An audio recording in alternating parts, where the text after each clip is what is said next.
Bonjour, Shavua Tov et Chodesh Tov, bientôt Pessah, et nous sommes tous occupés pour le nettoyage, mais je profite encore une fois de me présenter auprès justement des responsables de la Sournout pour vous promouvoir notre programme éducatif et pédagogique du lycée français de la Chavata Hanoar Hatzioni. Voilà, je suis Marilyn Waknin, directrice depuis déjà plus de 6 ans, et ça fait quand même presque un demi-siècle que je travaille en tant que professeur d'histoire et de géographie, mais là je tiens le poste donc déjà depuis pas mal de temps, et je suis venue plusieurs fois donc présenter notre programme. Aujourd'hui, je vous annonce qu'il y a encore d'autres changements, d'autres modifications, d'autres possibilités que nous avons mises en place depuis la rentrée. Et donc voilà, je vais commencer donc à vous présenter la partie pédagogique, ensuite la partie éducative, la partie également de la vie au campus, et bien sûr toutes les nouveautés que nous avons mises en place donc déjà depuis un bon bout de temps. Voilà. Donc, une petite interruption là, je pense, mais je reprends là, évidemment, pour vous annoncer que voilà, nous avons donc présenté le programme avec beaucoup de joie, puisque nous avons donc aujourd'hui la possibilité de recevoir énormément d'enfants de qualité. Je dis bien de qualité, et qui viennent de tous les horizons des pays francophones, depuis le Canada en passant par la Belgique, le Luxembourg, et voilà, donc ce qui permet donc que nos élèves francophones poursuivent un programme français par l'éducation nationale donc de l'Académie de Lyon. Nous sommes un des plus grands lycées homologués depuis plus de 20 ans, et nous avons l'expérience donc qui date déjà depuis l'histoire de l'inscription du lycée français par Manitou Zal. Eh bien, des personnes, des tas d'élèves qui sont passés, des vagues d'élèves depuis donc 1967. Aujourd'hui, nous sommes en 2018. Et bien derrière, nous avons donc tout un processus éducatif qui date depuis donc fort longtemps, beaucoup expérimenté, évidemment avec une équipe qui aussi est assez ancienne et aussi nouvelle. Depuis que j'ai commencé le poste, eh bien j'ai renouvelé des jeunes, des Olim Khadashim qui travaillent avec nous. Ça me permet en même temps de voir si effectivement il y a d'autres personnes, Olim Khadashim, qui voudraient travailler aussi avec nous pour enseigner, pour apporter, pour donner le mieux possible dans l'éducation française, mais également dans l'éducation juive. Alors, nous allons commencer par la partie donc pédagogique. Évidemment, la partie pédagogique, c'est le plus important quand les parents recherchent justement un lycée. Je suis un parent, je veux que ma fille puisse fréquenter des enfants de bonne qualité en Israël, à Jérusalem, dans cette ambiance donc exceptionnelle qu'est Jérusalem, que représente Jérusalem. Eh bien, je cherche donc sur Facebook, je cherche sur le site le lycée français internat et externat de la Chavata Hanoar, et je clique, voilà, et je vois donc des vidéos, je vois des jeunes qui ont été interviewés dans la transparence, dans le réel, et les photos qui représentent en fait notre campus. Nous sommes donc effectivement un lycée de qualité, je répète, un lycée où il y a donc 5 classes, 5 niveaux. C'est-à-dire donc de seconde, première ES, première S, terminale ES, terminale S. Nous sommes des effectifs pas très nombreux, on va dire des petits effectifs de qualité, filles et garçons mixtes, mais évidemment dans le cadre de l'internat, il y a une stricte séparation de bâtiments entre les filles et les garçons. Alors, nos élèves français arrivent, ils viennent déjà d'un cursus français depuis la 3e, où ils ont passé le brevet des collèges, où ils veulent peut-être modifier leur orientation, ayant peut-être obtenu depuis la France une orientation en première ES ou S, eh bien nous observons, nous vérifions donc les bulletins. Je fais passer donc en commission les bulletins. On fait donc un appel supplémentaire. Et si nous voyons évidemment que les jeunes sont très motivés, eh bien cette motivation va leur permettre peut-être d'entamer une autre forme d'orientation, c'est-à-dire eh bien de passer à ES, AS, etc., plus scientifique ou pas. Attends, il faut le savoir aussi que dans 1 an et demi, toutes les choses vont se terminé. Donc autant profiter de passer un bac avec justement le système qui date depuis fort longtemps, très bicentenaire, avec dans la tradition donc du bac français, avec la partie des épreuves français en première, des TPE, reconnu surtout parce que nous sommes un lycée homologué. Je le répète, nous sommes un lycée homologué de l'éducation nationale, lié chapeauté par l'Académie de Lyon, et nous sommes aussi le lycée français Ravatana Orationi, le centre du baccalauréat. Pour juin prochain, comme toutes les années, justement, eh bien, je rassemble tous les jeunes, individuels ou pas, eh bien, qui viennent passer donc le bac chez nous pendant une semaine, voire 2, puisque ensuite ils passent aussi les oraux. Voilà. Donc ça, dans cette partie-là, c'est très clair. Nous sommes donc présents à Jérusalem, et dans un cadre justement de lycée tout à fait prestigieux, puisque nous sommes intégrés dans l'AEFE, l'Agence française pour l'enseignement du français à l'étranger. Et ça me permet en même temps, en tant que proviseur, eh bien, de rencontrer, de parcourir l'Europe avec d'autres proviseurs. Nous sommes au même niveau. Je dis toujours aux parents, vous voulez choisir Israël, mais vous auriez pu choisir les États-Unis, New York, etc. Nous avons des exigences.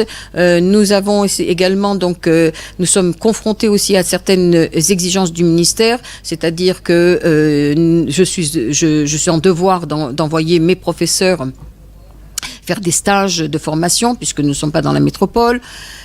Tout ceci, eh bien, ça ne fait que renforcer le niveau, et tout ça, si vous voulez, c'est très important parce que au final, eh bien, les résultats parlent d'eux-mêmes.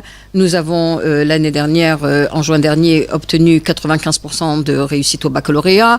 Nous avons eu 60% donc de mentions en TS. Cette année, nous avons une petite promotion, mais de bonne qualité, qui va donc aussi bien réussir comme l'année dernière. Tout ceci pour vous dire que nous sommes le lycée français, mais à Jérusalem. Voilà. Donc, il y a aussi le pan, eh bien, sioniste.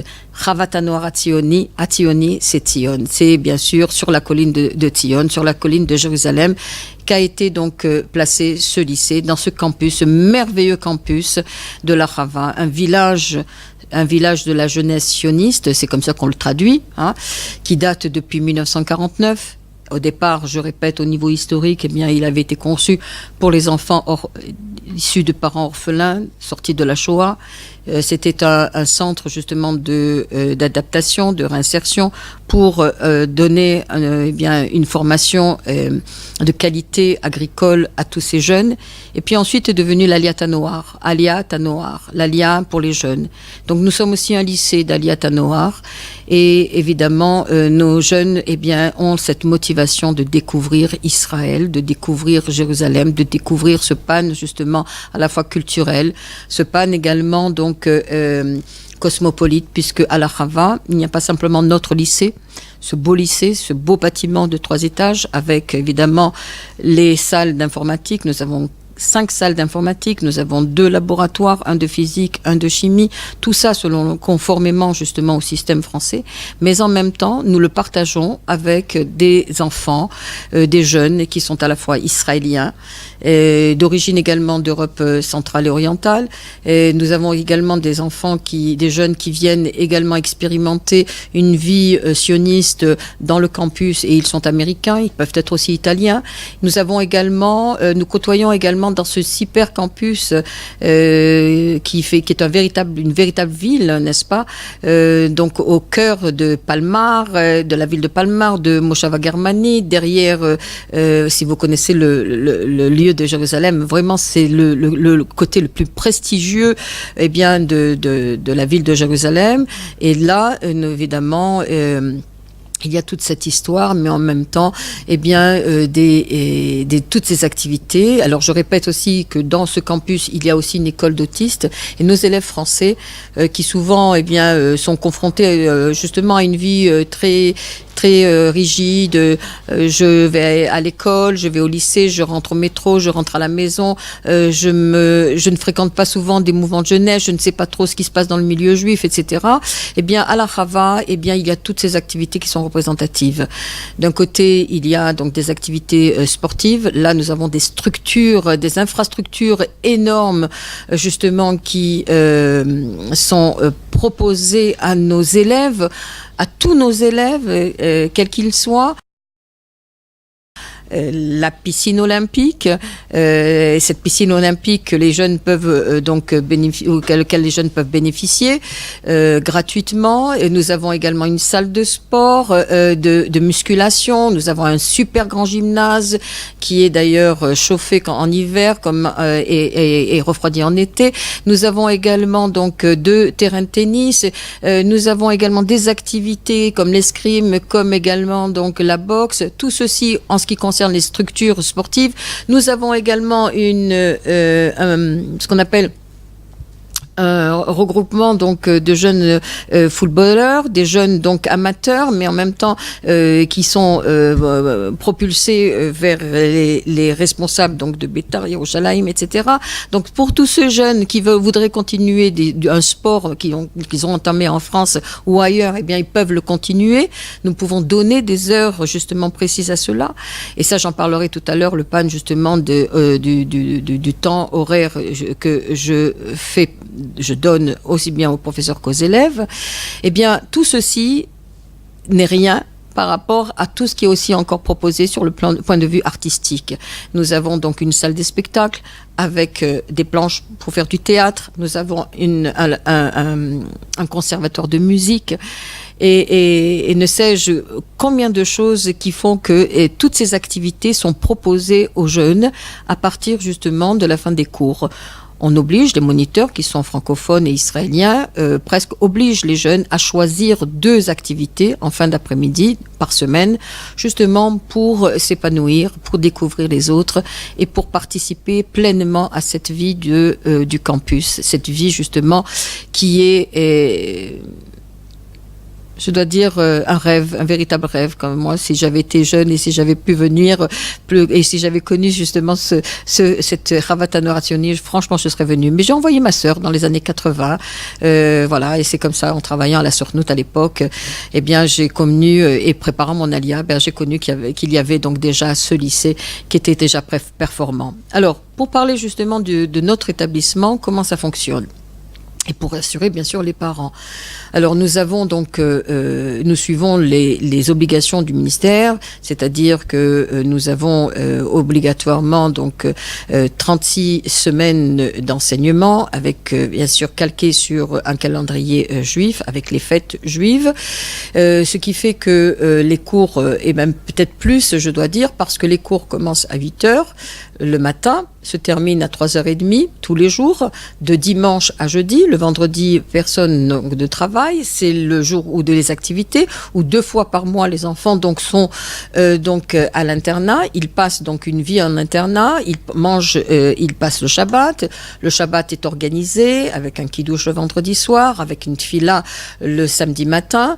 Et comme nous sommes au minimum commun, eh bien nous avons des enfants à la fois religieux, traditionnalistes et moins religieux, mais ils s'entendent parce que c'est la société, c'est le microcosme de la vie en Israël, et on finit par découvrir finalement et respecter l'autre. Alors ceux qui sont plus religieux, évidemment, on va les placer, on va les mettre ensemble dans des chambres où ils sont religieux. Ceux qui le sont moins, eh bien, ils vont également respecter les autres. Mais dans le minimum commun, il est évident que Shabbat, c'est Shabbat et la Tfila, c'est la Tfila. Voilà. Donc, nous avons même une salle avec un Sefer Torah et les enfants donc peuvent donc évidemment assister aux tfilot, et si ils ne le veulent pas le samedi matin, ou ils veulent ne pas se lever parce qu'on connaît les enfants, on ne veut pas les pousser non plus, hein. Évidemment, nous ne sommes pas une école très religieuse, nous ne sommes pas une école justement toranique, nous sommes une école au modèle Yavneh, au modèle donc comme vous connaissez Yavneh Marseille, Yavneh Paris, etc. Donc avec une spécificité donc juive, eh bien les enfants peuvent aussi fréquenter les synagogues qui sont tout autour, puisque je vous ai dit que nous sommes vraiment au centre de Jérusalem. Ça, c'est un fait. Alors, pour revenir, donc, les cours commencent à 8h, ils se terminent à 3h30. Et puis voilà que depuis 6 ans, j'ai mis en place une autre école, c'est-à-dire un autre fonctionnement pour des enfants qui sont pas forcément performants sur le plan en maths, en français, en histoire, etc. Et donc, nous donnons des cours, nous dispensons des cours de soutien 3 fois par semaine. Eh bien, par des professeurs eux-mêmes, nos professeurs qui dispensent des cours, et également des étudiants qui travaillent avec nous 3 fois par semaine, de 4h jusqu'à 6h30. Et en été, enfin, quand le moment commence à aboutir justement vers le bac, eh bien, nous pouvons, après le repas de 6h30, du dîner, eh bien, réouvrir les classes pour que les élèves puissent de nouveau donc se mettre à travailler, faire des marathons, etc. Donc c'est très important de savoir que nous sommes un établissement où nous avons la possibilité de donner à tous ces enfants non seulement cette possibilité d'avancer, d'être performants, de cette exigence justement de vouloir réussir, mais en même temps ces enfants qui sont moyens, qui souvent sont déclassés, hein, qui sont donc un petit peu rejetés du système de ce qu'on appelle de la sélection, eh bien, pour moi, c'est très important. Je donne la chance à tous ces jeunes et je me dis que les portes ne sont pas fermées. Et nous avons eu, eh bien, des enfants qui ont véritablement réussi. Je peux vous dire, ça fait 25 ans que je travaille à la Chava et nous avons des jeunes qui ont témoigné et qui ont dit que grâce justement à cette chance de pouvoir être passés par la Chava, eh bien, ils ont réussi dans leur vie. Et croyez-moi, ils sont partout aujourd'hui dans le monde et quand lorsqu'ils reviennent, ils sont très fiers de dire qu'ils sont passés par la Chava. Aussi bien ils ont fait carrière dans l'armée, aussi bien ils ont fait carrière à IDC, ou ils ont fait carrière justement à Oternion de Haïfa. Et nous sommes assez modestes parce que nous savons quelle est notre qualité. La qualité, c'est de les faire sortir, ces jeunes, avec un passeport pour l'avenir. Ils ont connu l'autre, le différent, la différence, puisque je dois vous dire que nos Français, au départ, sont assez choqués parce qu'ils rencontrent sur les grandes allées, eh bien, des enfants autistes qui partagent aussi le campus et quelquefois ils travaillent avec eux et quelquefois justement ils finissent par les comprendre et tout ça, ça fait partie de cette vie en Israël parce que nous ne sommes pas un milieu fermé. Justement, nous sommes ouverts, mais fermés dans le sens où il y a une véritable sécurité. Les enfants ne peuvent pas sortir. S'ils sortent, ils sont punis. Ils n'ont pas le droit de quitter. Nous avons 4 entrées et 4 sorties dans ce campus et ils sont strictement donc surveillés. Et même la nuit, lorsque les jeunes auraient tendance à quitter leur chambre pour aller se balader dans ce campus, eh bien, il y a également une patrouille qui circule toute la nuit jusqu'au petit matin. Et quelquefois, lorsqu'on rencontre des enfants traînés, eh bien, je dois vous dire qu'ils sont aussi très sanctionnés. Donc, la Chava, le campus de la Chava est hermétiquement fermé pour rassurer les parents. Quand les parents demandent une autorisation, eh bien, il faut qu'ils s'adressent à moi, à la direction. Et pour cela, eh bien, nous décidons ensemble si oui ou non, dans la matinée, les cours seront donc interrompus pour partir faire tel ou tel papier. Voilà, ça c'est pour rassurer les parents. Maintenant, je dois dire aussi une chose, c'est que ce lycée ne fonctionne pas sans une équipe. Et l'équipe qui me représente et que je représente aussi, eh bien, c'est une équipe dévouée. Et c'est une équipe qui est donc diplômée des universités de France, d'Israël, et nous travaillons main dans la main parce que nous sommes une véritable famille. La Chavata Noar, c'est une famille et les enfants, les jeunes sentent très vite justement ce lien. Il est individualisé, il est personnalisé et nous donnons notre temps justement. Et ce ne sont pas des élèves, nous ne sommes pas un grand campus avec un nombre incommensurable d'élèves. Nous sommes justement une maison, Baït Yehoudi, une maison juive justement où les enfants peuvent avoir confiance. Ma porte est toujours ouverte dans mon bureau. Je suis toujours plus à l'écoute. Je suis même enseignante puisque dans un cadre à la fois israélien, je suis obligée de donner 6 à 8 heures d'enseignement par semaine. Et cette année, eh bien, j'ai pris les classes de terminale TS et TES, et je me fais un plaisir parce que c'est ma vocation en tant qu'historienne de donner des cours justement pour que les enfants puissent réussir, avoir de bons résultats au baccalauréat. Voilà. Donc si vous m'entendez, c'est ma passion, c'est ma vocation. J'aurais pu faire autre chose, faire carrière, gagner de l'argent plus, etc. L'enseignement, pas tout le monde veut le faire, c'est vrai, c'est pas facile, mais les enfants en Israël et nos enfants français qui viennent justement parce qu'ils sont à 4000 kilomètres séparés de leurs parents, eh bien nous nous mettons à la place des parents, nous nous mettons à la place des élèves et nous avons justement une vie pédagogique, une vie donc d'éducation qui est formée par des moniteurs, par une psychologue de l'internat, par également une infirmière, par également un médecin francophone et tout ceci, et par un secrétariat, par également donc une adjointe qui m'épaule directement, Madame Camille Nidam, qui est professeure de maths, et plein de professeurs qui ont des noms justement très connus, mais je ne les dirai pas par humilité, par respect aussi, parce que je représente le lycée et son ensemble. Voilà. Donc, je pense que j'ai fait le tour. Pour les frais de scolarité, je dirais que nous sommes l'établissement moindrement, cher par rapport justement à la Sournout, à la Jean Juive. Je vais quand même définir quels sont les frais de scolarité. Vous pourrez les voir également sur notre site. Mais voilà, pour un Khadash qui vient avec ses parents, la première et la deuxième année sont prises en charge, c'est-à-dire gratuité totale. Et la troisième année, c'est selon justement le grade, la situation familiale des parents. Pour ce qui est un enfant qui est touriste, qu'il vienne en seconde, première ou terminale, eh bien, il devra payer 2000 €. Je dis bien 2000 €, c'est pas beaucoup, parce que ça comprend à la fois donc la vie en internat, blanchi, nourri, les navettes qui vont traverser dans tout le pays, ces enfants qui sont sortis, par exemple, le Shabbat 2 fois par semaine, quand ils vont dans les familles, quand ils vont donc chez des amis, bien sûr, selon donc les critères que les parents vont nous donner. Et tout ceci pour vous dire que 2000 €, c'est rien. Sans compter évidemment les excursions, les cours de Shelar. Shelar, c'est Connaissance d'Israël, où les enfants suivent un cours par semaine avec Dani Saban, qui est donc très connu aussi dans le mouvement Taglit, etc., mais qui est Moré Shelar. C'est un cours type israélien, mais que nous l'avons reformé en français. Et donc, une fois par semaine, il explique aux élèves de seconde et première eh bien, un passage d'une vie historique en Israël. Et la semaine d'après, eh bien, tous les élèves sont sur le terrain. Voilà, donc pour vous dire, tout ça, c'est pris en charge.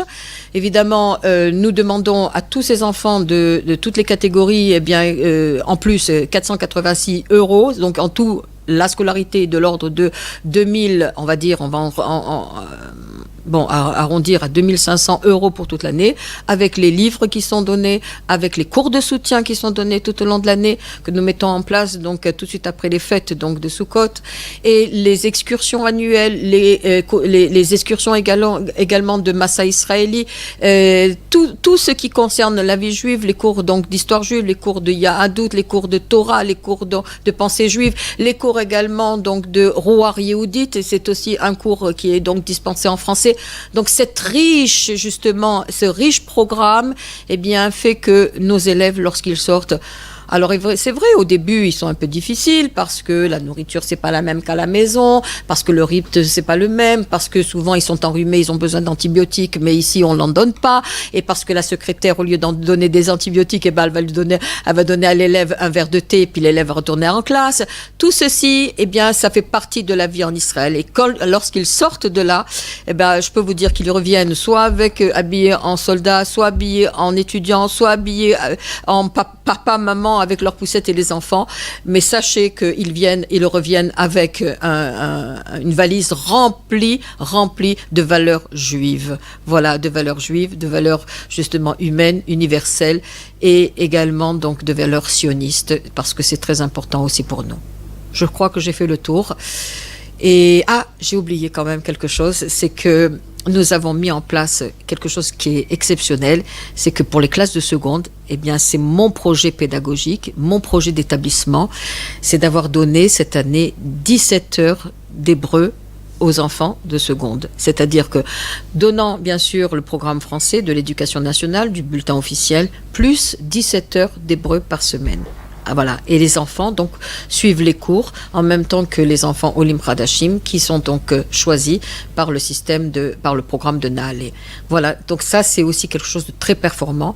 Nous l'avons entamé cette année, nous continuerons l'année prochaine et je vous invite à nous découvrir sur les sites, sur Facebook, sur les téléphones. Voilà. Je vous donne mon adresse, l'adresse donc du lycée français Chavat HaNoar Hatzioni, le secrétariat 02 6 491 905 ou 904 lorsqu'il s'agit de ma ligne. Et puis vous avez également donc le site Chavat HaNoar. Là je ne l'ai pas, mais peut-être qu'on va pouvoir vous l'envoyer.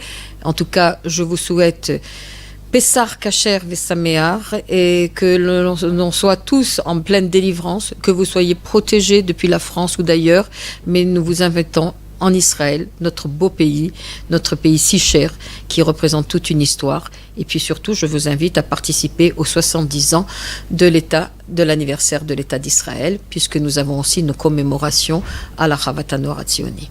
Shalom à tout le monde et les Itraot en Israël, à Jérusalem, à la Chavat HaNoar Hatzioni.